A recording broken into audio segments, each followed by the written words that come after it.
আসসালামু আলাইকুম। আমরা আজকে ক্লাসে কন্ডিশনাল সেন্টেন্স শিখবো। কন্ডিশনাল সেন্টেন্সে মোটামুটি যে কোনো ধরনের পরীক্ষায় কন্ডিশনাল সেন্টেন্স থেকে প্রশ্ন আসে এবং বেশ ভালোই আসে। প্রিলিমিনারিতে একটা প্রশ্ন আসেই। এবং আজকের যেই ব্যাংকের অফিসের ক্যাশের পরীক্ষা হলো, সেই পরীক্ষায় একটা কন্ডিশনাল সেন্টেন্স থেকে প্রশ্ন ছিল। আজকে ওকে দেখা যাক, আমরা কন্ডিশনাল সেন্টেন্স একটু বেসিক আলোচনা করে আমরা কিছু প্র্যাকটিস করবো। দেখবো আসলে কিভাবে কন্ডিশনাল থেকে প্রশ্ন হয় এবং আমরা কিভাবে আনসার করবো। কন্ডিশনাল সেন্টেন্সটা মূলত এক ধরনের শর্ত বোঝায়। এই শর্ত বোঝাতে আমরা ইংরেজিতে কনজাংশন হিসেবে আমরা ইফ আনি, অথবা ইন কেসে ব্যবহার করতে পারি, অথবা আমরা আনলেসও ব্যবহার করতে পারি, যেটা হলো ইফ নট, মানে ইফ এর negative form. So conditional sentence আসলে কাকে বলে? কন্ডিশনাল সেন্টেন্স হলো এমন একটা শর্তযুক্ত বাক্য যেটা দুইটা ক্লজ থাকে, একটা ইন্ডিপেন্ডেন্ট ক্লজ এবং একটা প্রিন্সিপাল ক্লজ। আমাদের যেটা করতে হয়, ইন্ডিপেন্ডেন্ট ক্লজ এবং প্রিন্সিপাল ক্লজের টেন্স কিরকম হবে, ভার্বটা কিরকম হবে, তার উপর ভিত্তি করে আনসার করতে হয়। অনেক সময় কনজাংশন উপর থেকে প্রশ্ন হয় যে আমি ইফ ব্যবহার করব নাকি ইন কেস ব্যবহার করব নাকি আনলেস ব্যবহার করব। সো আমরা ইফ ব্যবহার করব যদি সেটা পজিটিভ শর্ত বোঝায়, ইন কেস সেটাও পজিটিভ শর্ত বোঝায়, বাট ইন কেসটা হয় কখন, যখন সম্ভাবনা কম বোঝায়। আর ইফটা হবে কখন, যখন সম্ভাবনা বেশি বোঝাবে। যেমন এখানে একটা এক্সাম্পল দেখা যাচ্ছে, take an umbrella in case it rains, মানে হলো বৃষ্টি হওয়ার সম্ভাবনা, বৃষ্টি হতে পারে, নাও হতে পারে। দ্যাটস ওয়াই এখানে ইন কেস ব্যবহার করা হয়েছে। আর যদি নেগেটিভ বোঝায় তখন আমরা ইফ নট ব্যবহার করব। আচ্ছা, তো এটা হলো ইফ, ইন কেস এবং আনলেস এর ব্যবহার, এটা অর্থের উপর ডিপেন্ড করে। আর কন্ডিশনাল সেন্টেন্সকে যদি আমি ভাগ করি বা টাইপ গুলোকে যদি ভাগ করি, মোটামুটি শুরুটা হয় হলো জিরো কন্ডিশন দিয়ে। এটাকে রিয়েল কন্ডিশন বলা হয় বা জিরো কন্ডিশন বলা হয়, অথবা সার্টেন কন্ডিশন বলা হয়। জিরো কন্ডিশন কোনটা? যেই কন্ডিশন দিয়ে মূলত আমরা ইউনিভার্সাল ট্রুথ, সায়েন্টিফিক রেজাল্ট এবং হ্যাবিচুয়াল ফ্যাক্ট এই জিনিসগুলো বুঝবো। এখন আমরা সব জায়গায় জানি, ইংরেজি গ্রামার বলেন, বাংলা ব্যাকরণ বলেন, আপনার এই যে universal truth, scientific result, habitual fact, এগুলো সবসময় প্রেজেন্ট ইনডিফিনিট টেন্স হয়। এগুলো আপনি কখনোই চেঞ্জ করতে পারবেন না। সো সেটা কন্ডিশনাল সেন্টেন্সে হলে সে একই অবস্থা, আপনি কখনোই ভার্বের কোনো পরিবর্তন আনতে পারবেন না, এটাকে আপনি প্রেজেন্ট ইনডিফিনিট টেন্সেই ব্যবহার করতে হবে। সো এই ধরনের যদি কোনো আমরা কন্ডিশন দেখি, সেটাকে আমরা জিরো কন্ডিশন বলবো, যদিও এই ধরনের ডেফিনিশনের উপর থেকে কোনো প্রশ্ন আসে না। আমরা একটু প্র্যাকটিস করে দেখি। soil covered lava lands usually support a normal forest dish enough water। আচ্ছা, এখানে বোঝাচ্ছে যে একটা solid soil covered lava lands, মানে হলো লাভা আছে যেসব অঞ্চলে, সেগুলো যদি মাটি দ্বারা আবৃত থাকে, ইউজুয়ালি সাপোর্টেড নর্মাল ফরেস্ট, সেই সব জায়গায় নর্মাল বনাঞ্চল হতে পারে যদি সেখানে এনাফ ওয়াটার, পানি থাকে। তার মানে এখানে ইফ দ্বারা শুরু হবে, আমরা অর ইফ আনবো না। সো এটা শর্ত বোঝাচ্ছে, দেয়ার দিয়ে আসলে শুরু করলে সে শর্তের বাক্যের অর্থটা হচ্ছে না। ইফ দিয়ে শুরু করতে হবে এবং ইফ এর পরে কি হবে, ক্লজ হবে, subject plus verb, there is enough water. So if এর আগে একটা ক্লজ থাকে, পরে আরেকটা ক্লজ থাকে। সেটা অর্থগত ভাবে এখানে ইফ ব্যবহার করলাম। তারপরে আমরা একটা দেখি যে please give him medicine if his temperature will rise. আচ্ছা, বুঝছে, তাকে মেডিসিন দিবা যদি তার টেম্পারেচার বেড়ে যায়। এটা আসলে আপনার চিকিৎসা বিজ্ঞান বা সায়েন্টিফিক রেজাল্ট। সো এখানে আপনাকে ধরিয়ে নিতে হবে, মানুষের টেম্পারেচার যদি বেড়ে যায় তাহলে তাকে ওষুধ দিতে হয়, এটা ইউনিভার্সাল ট্রুথ। সো এখানে ফিউচার না হয়ে প্রেজেন্ট ইনডিফিনিট টেন্স ব্যবহার করতে হবে। ইফ হিজ টেম্পারেচার রাইজেস হলে সুন্দর হবে, কারণ গিভ এটা প্রেজেন্ট টেন্স আছে। তাই দেখেন, ইফ হিজ টেম্পারেচার রাইজেস, এটা প্রেজেন্ট টেন্স। আচ্ছা, আরেকটা জিনিস বলি, সেটা হলো ইফ এর পরে সাধারণত আপনি উইল, উড এগুলো ব্যবহার করতে পারবেন না। দেখবেন, এটা যদিও গ্রামারের রুলস না, বাট আপনি যখন কোনো প্রশ্ন অপশন গুলোকে বাদ দিবেন, খুব সহজে বাদ দিতে পারবেন। দেখুন, ইফ এর পরে উইল আছে, এটা বাদ, ইফ এর পরে উড আছে, এটাও বাদ। আনলেস হিজ টেম্পারেচার রাইজেস অথবা ইফ, এখানে নেগেটিভ বোঝাচ্ছে না, এখানে পজিটিভ বোঝাচ্ছে, এই জন্য আমরা আনলেস ব্যবহার করিনি। তাকে, তার যদি তার টেম্পারেচার বাড়ে তাহলে অবশ্যই তাকে আমরা কি দিব, ঔষধ দিব। সো এটাও সাইন্টিফিক রেজাল্ট বোঝাচ্ছে। তারপর আমরা দেখি, sometimes it is better to contain one's glee, glee মানে হলো আনন্দ, জয়, if dash is the result another person's loss. ও আচ্ছা, এটা সুন্দর একটা অ্যাডভাইস মূলত। Sometimes it is better to contain, contain মানে ধারণ করা, সীমিত রাখা, ওয়ান্স গ্লি কারো আনন্দকে একটু সীমিত রাখা উচিত, if dash it is the result of another person's loss, যদি অন্য কোনো ক্ষতি হয় তা দেখে আমাদের সবসময় কি হতে হয় না, আনন্দিত হতে হয় না, নিজের আনন্দকে লুকিয়ে রাখতে হয়, সেটা বোঝাচ্ছে, যদিও আমরা এরকম না হই। সো এখানে ইফ, ইফ এর পরে কি লাগবে, সাবজেক্ট প্লাস ভার্ব। তার মানে এখানে একটা সাবজেক্ট লাগবে, এখানে একটাই ইফ, প্রোনাউন একটাই আছে, এটা সাবজেক্ট হতে পারে, এই জন্য ইফ এর পরে ইট ইজ দ্য রেজাল্ট। আমি আবারও বলছি, ইফ এর আগে এবং পরে কি হবে, দুটা ক্লজ হবে। সো আপনার জিরো কন্ডিশন থেকে প্রশ্ন যে কয়টা ছিল মোটামুটি সলিউশন করলাম, মোটামুটি বুঝলাম। আচ্ছা, এবার হলো রিয়েল কন্ডিশন, মানে হলো এটা হলে এটা হবে, মোটামুটি সম্ভাবনা খুব বেশি। এটা হলো প্রেজেন্ট এবং ফিউচার সাথে সম্পর্ক। যেমন if you come I will go, এই ধরনের যদি কোনো কিছু বোঝায়, তুমি যদি এটা করো এটা হবে, এটা করলে এটা হতে পারে, এই টাইপের যেটা রিয়েল কন্ডিশন। এই ধরনের কন্ডিশনকে আমরা কি বলি? ফার্স্ট কন্ডিশন বলি, বা প্রবাবল। প্রবাবল মানে হলো প্রমাণযোগ্য, যেটা প্রমাণ করা যাবে, এটাই হলো রিয়েল কন্ডিশন। রিয়েল কন্ডিশনটা হয় কিভাবে? ইফ এর পরবর্তী অংশে প্রেজেন্ট টেন্স থাকে এবং অন্য অংশটা ফিউচার টেন্স হয়। আমরা একটা লাইন মনে রাখতে খুব সহজে পারবো, if you come I will go. So এটা, এই এক্সাম্পলটা আপনাকে রুলসটা মনে করিয়ে দিবে। If you are shy you will never learn English. আপনি খেয়াল করছেন যে ইফ এর পরে কিন্তু উইল আসে নাই, অন্য অংশটা আসছে। সো ইফ এর পরে সাধারণত আমরা উইল উড ব্যবহার করব না। পসিবিলিটি বুঝালে, আচ্ছা এখন আপনি সাধারণত প্রেজেন্ট থাকলে আবার প্রেজেন্ট বসে ফিউচার বসাবেন যদি এটা রিয়েল কন্ডিশন হয়। আর যদি এটা ইউনিভার্সাল ট্রুথ হয় তাহলে এটাও প্রেজেন্ট হবে, এটাও প্রেজেন্ট হবে, গেল। আবার আপনি অনেক সময় সম্ভাবনা বুঝেন, আপনি মোরালস দিয়ে করতে পারেন, সেটা হলো মে এবং ক্যান আসে। যেমন ইফ ইউ স্টাডি এ লট, যদি তুমি অনেক পড়াশোনা করো, ইউ মে পাস, তুমি কি করবে? পাস করবে। সেখানে সম্ভাবনা বুঝাতে আমরা মোরালস দ্বারা করতে পারি। আর ওই যে বলেছিলাম, যদি আনলেস নেগেটিভ হয়, আপনি ইফ নট না বলে নেগেটিভ বলবে। যেমন unless he studies he will fail, এটা প্রেজেন্ট টেন্স, এটা ফিউচার টেন্স। এটা যদি সে পড়াশোনা না করে, যদি, তাহলে সে ফেল করবে। সো নেগেটিভ অর্থটা মিন করার জন্য এখানে ইফ নট বা আনলেস ব্যবহার করা হয়েছে। এবার আমরা একটা এক্সাম্পল দেখি। The committee has requested me not to take any action unless, okay আমরা আনলেস পেলাম, মানে ইফ নট এর অ্যান্ড আনটিল আই ডোন্ট। আচ্ছা, এটা ভুল কি জন্য জানেন? আনলেস নিজেই নেগেটিভ, এখানে আরেকটা নট আসবে না, ঠিক আছে? Until I see all the documents. So এটা আরেকটা, যদিও কন্ডিশনাল সেন্টেন্সের স্ট্রাকচারের মধ্যে এটা আমরা এক্সাম্পল হিসেবে আনলাম, বাট মনে রাখবেন ইংরেজি গ্রামারে একই বাক্যে ডাবল নেগেটিভ ব্যবহার করা যাবে না। আনলেস নেগেটিভ, তাই এখানে নট হবে না। রিয়েল কন্ডিশন থেকে খুব একটা প্রশ্ন আসে না, বিশেষ করে ফার্স্ট ক্লাস জবে আসে না। অফিসার আরসি দেখা যাচ্ছে একটা আসছে, খুব কম, অনেক 24 সালে এসছে, আগে আমি প্রশ্ন খুঁজে পাইনি। আচ্ছা, এবার হলো আনরিয়াল কন্ডিশন। আনরিয়াল কন্ডিশনটা মূলত দুই ভাগে ভাগ করা হয়েছে। আনরিয়াল কন্ডিশন এই একটা, আর আমি যদি আর একটু পরে যাই, এই যে এটা আরেকটা।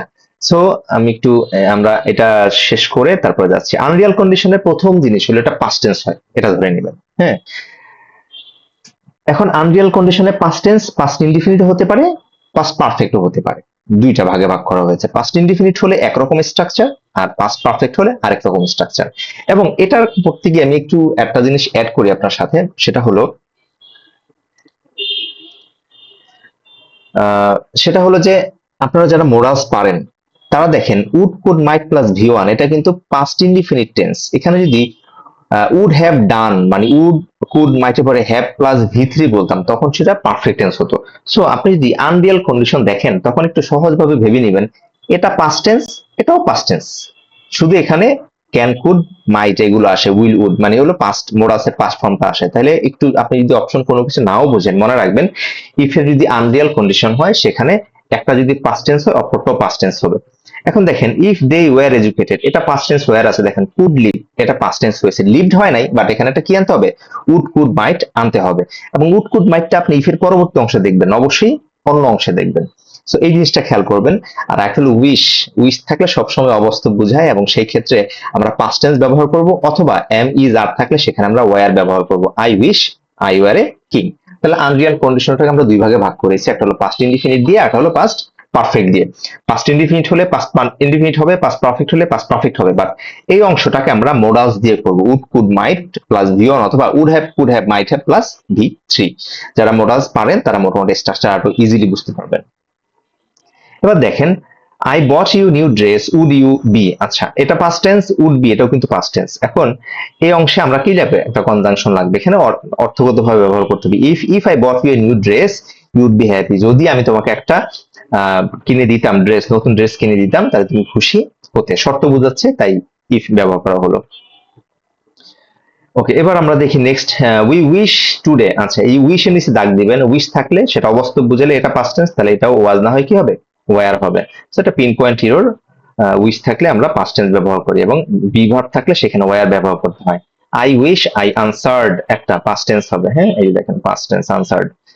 আমার যদি পাখির মতো ডানা থাকতো, আচ্ছা এখানে ডানা থাকতো তার মানে হ্যাভ বা হ্যাড, এই যে তো কিছু ব্যবহার করতে হবে। এখন if I were a bird, এটা হলো ইস আমি যদি পাখি হতাম, আর এটা হচ্ছে যদি পাখির মধ্যে ডানা থাকে। ইফ আই হ্যাভ, হ্যাভ হবে না, হ্যাড হবে, অবাস্তব বুঝালে কি হবে? হ্যাড হবে। ইফ আই কুড ফ্লাই, যদি আমি উঠতে পারতাম, তার মানে অর্থ হচ্ছে না। If I had the wings of a bird, এভাবে ছিল বাক্যটা। বাট অনেক সময় বাক্যের সৌন্দর্যের জন্য, সাহিত্যের পরিভাষায় আরো একটু জোর দেওয়ার জন্য হ্যাড এর জায়গায়, অক্সিলারি ভার্বের জায়গায় হ্যাডটা মানে সাবজেক্টের আগে আপনার ইফ এর জায়গায় আপনি অক্সিলারি ভার্ব আনলে স্ট্রাকচার ঠিক থাকে এবং সেটা কি বুঝায়, এই হ্যাড এর ইফ ইফ হিসাবে কাজ করে। সো এখানে মূলত বাক্যটা ছিল if I had the wings of a bird, but এখানে ওই ইফ এর জায়গায় অব্যাহতটা আগে আনা হয়েছে। এটা মূলত সাহিত্যের বেশি বা একটু বাক্যের সৌন্দর্যের জন্য এবার ব্যবহার করা হয়। হ্যাঁ, had I the wings of a bird, যদি আমার পাখির মতো ডানা থাকতো। You are brilliant cook, if you cook as well as you I দেশ। আচ্ছা, এখানে বলছে ইফ যেহেতু আছে, আপনি ইফ এর পরবর্তী অংশে এখানে আপনি দুইটাই পাস, এটাও যদি পাস্ট হয় এটাও পাস্ট হবে। একটা জিনিস খেয়াল করেন, এটা প্রেজেন্ট, এটা ফিউচার, এটা অবাস্তব। যদি তুমি রান্না করতে পারতে, আমি ধর একটা রেস্টুরেন্ট খুলতাম, আসলে সে পারে না, এই জন্য খুলতে পারবে না। এটা প্রেজেন্ট, এটা পাস্ট, এটা বাদ দিয়ে দিলাম। এটা প্রেজেন্ট, এটা পাস্ট, এটাও বাদ দিয়ে দিলাম। আচ্ছা, এই দুইটা, আচ্ছা এই দুইটার মধ্যে দেখেন, এটা পাস্টটা ফিউচার, এটাও বাদ হবে, কুড এবং would. If I could cook as well as you, যদি তুমিও এবং আমি দুইজনে মিলে দুইজন রান্না করতে পারতাম, I would open a restaurant, আমরা কি করতাম, রেস্টুরেন্ট ওপেন করতাম। এটা যদি আপনি এইটুকু জানেন, যে প্যারালাল স্ট্রাকচার বলেছিলাম এর আগে, যে টেন্স সাধারণত একটা প্যারালাল স্ট্রাকচার ফলো করে। সো ফিউচারের সাথে পাস্টের কখনোই সম্পর্ক থাকে না। আর নর্মালি ইফ যুক্ত বাক্যে একটা যে টেন্স থাকে পরেরটাও সে একই টেন্স হয়। এটা পাস্ট টেন্স, তাহলে পরেরটাও পাস্ট টেন্স করা হয়েছে। তারপরে দেখি আমরা, select the sentence with appropriate form.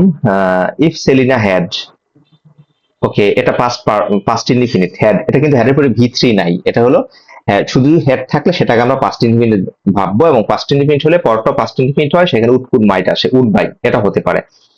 If I know, এটা পাস্ট টেন্স না, প্রেজেন্ট টেন্স, তাহলে এটা পাস্ট টেন্স হয়ে গেছে, এটা হবে না। আই ওয়াজ, ইফ এর পরে ওয়াজ হয় না, এখানে ওয়ার হওয়ার কথা ছিল, এটাও ভুল। I it would be nice if the weather is, আচ্ছা এটা ইজ প্রেজেন্ট, এটা পাস্ট হবে না, তার মানে এটাই অ্যান্সার হয়ে গেল। পাস্ট ইনডিফিনিটের সাথে would by past indefinite conditional হলো। আই উইশ, আই ওয়ার হবে। আমি আশা করি এগুলো মোটামুটি আপনারা পারবেন, আপনারা বই থেকে দেখিয়ে নিয়েন। আমি একটু শেষের দিকে যাই, দেখি। আচ্ছা, এই স্ট্রাকচারটা একটু পড়ি। If everybody like the same kind of tea, যদি সবাই লাইকড হলো পাস্ট টেন্স। এখন ইফ কনজাংশন একটা আছে, এখানে আরেকটা কনজাংশন দরকার নাই, ঠিক আছে। এখন সমস্যা হলো, আপনি যদি এখানে উড বি আনেন, তাহলে সমস্যা হয়ে গেলে এখানে আপনার ইয়া থাকে না, সাবজেক্ট থাকে না, সাবজেক্ট প্লাস ভার্ব লাগবে, তাহলে হবে দেয়ার উড বি অথবা ইট উড। আচ্ছা, এটা আর হচ্ছে না, ইট উড এর পরে একটা বি দরকার আছে। তাহলে কন্ডিশনাল সেন্টেন্স পাস থাকলেও এরপরে উড কুড মাইট প্লাস ভার্বের বেস ফর্ম লাগবে। তার মানে এটা দেয়ার হলো সাবজেক্ট, আর উড বি হলো আমার কন্ডিশনালের শর্ত ফুলফিল করছে। There would be only one kind of tea. যদি সবাই একই চা পছন্দ করতো, তাহলে পৃথিবীতে মাত্র এক প্রকার চাই থাকতো। এবার হলো আনরিয়াল কন্ডিশন। এই আনরিয়াল কন্ডিশন থেকে আজকে একটা প্রশ্ন আসছে অফিসার ক্যাশে, সো এটা একটু ভালো করে পড়বেন। আনরিয়াল কন্ডিশন থেকে প্রশ্ন বেশি আসে। তাহলে পাস্ট ইনডিফিনিট থাকলে এখানে পাস্ট ইনডিফিনিট হয়, মানে এই হ্যাভ থাকে না, ভি থ্রি থাকে না, would could might plus V one হয়। কিন্তু যখন পাস্ট পারফেক্ট হয়, তখন would have might have plus V three হয়। আনরিয়াল কন্ডিশন পাস্ট পারফেক্ট যখন হয়। হ্যাড বিন, তাহলে দেখেন উড হ্যাভ কাম, এটা past perfect tense, would conditional জন্য আসছে, হ্যাভ কাম পারফেক্টের জন্য আসছে, এটা পাস্ট এবং এটা পারফেক্ট, পাস্ট পারফেক্ট টেন্স হলো। এখন একটু আগে যে বলেছিলাম যে অনেক সময় বাক্যের সৌন্দর্যের জন্য, গুরুত্ব দেওয়ার জন্য, তখন ইফের জায়গায় এই হ্যাড অক্সিলারি ভার্বটা আগে আনা যায়, সেটা ইফ হিসাবে কাজ করে এবং বাক্যের শেষে প্রশ্নবোধক চিহ্ন হয় না। দেখেন, হ্যাড আই বিন রিচ, এটা ছিল if I had been rich I would have bought the land, আমি ধরে জমিটা কিনতাম, এর প্রশ্নবোধক চিহ্ন হয় নাই, কারণ হলো এটা কন্ডিশনালসের যেই শর্ত সেটা ফুলফিল করছে, ইফ এর জায়গায় হ্যাড চলে আসছে এবং এটা পাস্ট পারফেক্ট, এবং এটা পাস্ট পারফেক্ট কন্ডিশনালের যে রুলস সেটাও ফলো করেছে। এবার আমরা একটু দেখি, Julius Caesar dash a great historian if the making of history dash. আচ্ছা, কুড হ্যাভ বিন আর হ্যাড অ্যালাউড, ওকে ইফ এর পরের অংশে পাস্ট পারফেক্ট, অন্য অংশটা পাস্ট পারফেক্ট করা হয়েছে। আর এটা পাস্ট ইনডিফিনিট, এটা পাস্ট ইনডিফিনিট, এটা হতে পারে, দেখি এটা অর্থ বুঝতে হবে। এটার আপনার কন্ডিশনাল যে স্ট্রাকচার সেটা ঠিক আছে, যে একটা ইফ এর পরবর্তী অংশ পাস্ট ইনডিফিনিট থাকলে অন্য অংশে পাস্ট কন্ডিশনাল হয়, আর আরেকটা হলো পাস্ট পারফেক্ট থাকলে আরেকটা অংশ পাস্ট পারফেক্ট হয়। কিন্তু এখানে দেখেন, ইফ এর পরবর্তী অংশে উড আসবে না, ইফ এর পরবর্তী অংশে কুড আসবে না, এই দুইটাই বাদ দিয়ে দিলাম। এখন এটা অর্থটা একটু পড়ি, যেটা কি পাস্ট পারফেক্ট বুঝাচ্ছে নাকি পাস্ট ইনডিফিনিট বুঝাচ্ছে। বলছে Julius Caesar could have been a great historian if the making of history had allowed him the time and the inclination to write it. আচ্ছা, বলছে অতীতে যে সময় সুযোগ দিলে তিনি মহান ইতিহাসবিদ হতে পারতেন, কিন্তু বাস্তবে তা হয়নি। মানে এবং অতীতের দুইটা সম্পর্কের সাথে সময়ের সাথে সম্পর্ক আছে, এই জন্য আমরা পাস্ট পারফেক্ট টেন্স ব্যবহার করবো। এই জন্য হ্যাড অ্যালাউড আর কুড হ্যাভ বিন হয়েছে। Okay, if the bus to the airport had not been, okay, had not been perfect tense. এখন এটার মধ্যে দেখবেন একটাই পারফেক্ট আছে এবং সেটার সাথে কি লাগবে, মোরাস লাগবে। এখন হ্যাড কত পাস্ট পারফেক্ট আর উড হ্যাভ কত পাস্ট পারফেক্ট, কিন্তু সমস্যা হলো ওই যে একটা ইফ থাকলে অন্য একটা অংশে আমাদের উড কুড মাইট কিছু একটা আনতে হবে, তার মানে would have caught. Perfect tense ঠিক রাখলাম এবং কন্ডিশনালের এই যে শর্ত উড কুড মাইট সেটা আমি ঠিক রাখলাম। If you had come earlier, had come past perfect. So এখানে ফাউন্ড এর পরে উড, উডের পরে আমরা কি বলবো, বাজের বেস ফর্ম বসাবো, মানে হ্যাভ। হ্যাঁ, হ্যাভ হ্যাজ হ্যাড এর বেস ফর্ম কি, হ্যাভ। Would have found. তারপর দেখেন ইফ হি উড। আচ্ছা, এখানে একটু আগে বলেছিলাম যে ইফ এর পরবর্তী অংশে উড কুড মাইট আসে না। সো আপনি এটাকে এই দেখেন উড হ্যাভ রিভাইজড, এটা পাস্ট পারফেক্ট আছে, সো এটাকে ডিরেক্ট পারফেক্ট করে ফেলেন, past perfect had revised. So answer হবে বি। এই ইফ এর পরবর্তী অংশে উড আসার কারণে এটার মধ্যে ভুল আছে। আমি যদি একটু শেষের দিকে যাই, ওকে, লাস্ট ওয়ানটা করি। He dash arrested if he had retired to leave the country, tried to leave the country. সে যদি দেশ ত্যাগের ইচ্ছা পোষণ করতো তাহলে তাকে অ্যারেস্ট করা হতো। আচ্ছা, হ্যাড রিটার্ড এটা ইফ এর পরে পাস্ট পারফেক্ট, এখানে আমার আসবে কি উড কুড মাইট, এরপরে হ্যাভ প্লাস ভি থ্রি, দেখেন would have been. So answer মোটামুটি হয়ে গেল। কন্ডিশনাল সেন্টেন্স আশা করি বুঝতে পেরেছেন, প্র্যাকটিস যে কোনো বই থেকে করবেন। আর কন্ডিশনাল সেন্টেন্সে যেটা হয় যে এখান থেকে মোটামুটি সব ধরনের পরীক্ষার প্রশ্ন আসে, মোটামুটি অনেক মানে যে কোনো 90% পরীক্ষাই চেষ্টা করে কন্ডিশনাল সেন্টেন্স থেকে প্রশ্ন দেওয়ার। আশা করি এই আলোচনার পর আপনারা পারবেন, তবে একটাই বিষয়, বাসায় প্রচুর প্র্যাকটিস করবেন। ভালো থাকবেন, নেক্সট ভিডিও দেখার জন্য আমন্ত্রণ রইল। আল্লাহ হাফেজ।